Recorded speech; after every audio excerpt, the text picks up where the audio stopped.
As chocolateiras eran uns recipientes con certa barriga na metade inferior e cilíndricos ou troncocónicos na parte superior. Tiñan unha boca ancha e podían ter asas ou mango e 3 pés. Empregábanse para facer o chocolate. Este, como era un produto de luxo, consumíase ocasionalmente por enfermos ou lactantes, polo que o tamaño dos recipientes non soe ser maior de medio litro a 2 litros.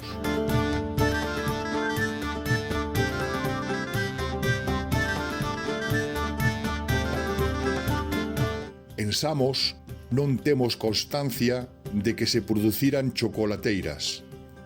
E en Gundibós as chocolateiras tiñan formas similares aos pucheiros, pero coa boca algo máis estreita e cun mango en lugar de asa.